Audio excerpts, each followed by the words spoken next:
Alors bienvenue dans cette vidéo, on va s'intéresser au pH. Alors le pH c'est quoi?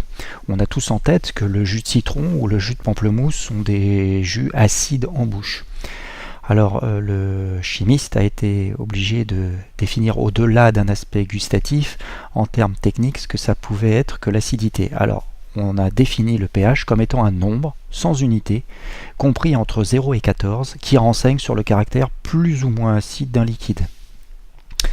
Alors en ce qui concerne le pH, eh bien en fait il est présent dans notre environnement quotidien, que ce soit dans la conservation des aliments, que ce soit au niveau des eaux de piscine. Évidemment quand on rentre dans l'eau de la piscine, on n'a pas envie qu'elle soit ni trop peu acide ni trop acide, parce qu'à ce moment-là il y aurait des désagréments pour la peau.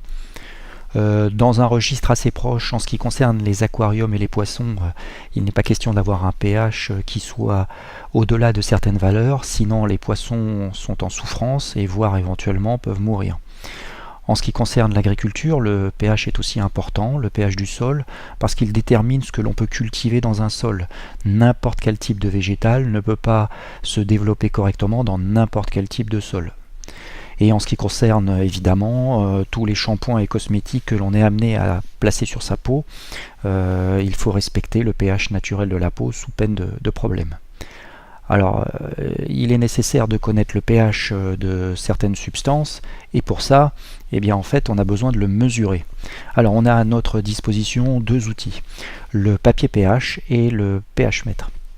On va regarder un petit peu le papier pH dans le détail. C'est un ruban de papier sur lequel on va venir déposer quelques gouttes de liquide, et ce papier va changer de couleur en fonction du pH. Ainsi, si on regarde dans la zone par exemple proche de 1, on s'aperçoit que le papier sera plutôt de couleur rouge. En ce qui concerne le pH 7, dans cette zone, on aura affaire à une couleur plutôt verte. Et en ce qui concerne le pH proche de 14, eh bien en fait, ça sera plutôt une teinte bleue. En ce qui concerne le pH mètre, c'est la partie inférieure. Là, ce que je suis en train de montrer sur le document, cette partie inférieure va plonger dans le liquide et va nous permettre de connaître la valeur du pH de la solution étudiée.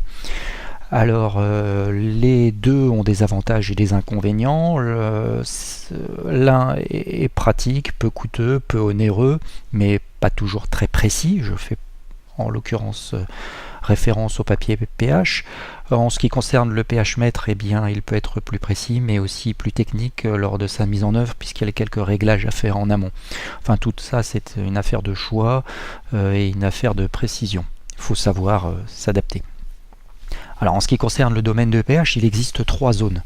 Entre 0 et 7, on est dans la zone acide. Lorsqu'on est à pH égale 7 ou alors au voisinage immédiat de 7, on a affaire à ce qu'on appelle un pH neutre. Et en ce qui concerne le pH entre 7 et 14, on le qualifie de basique.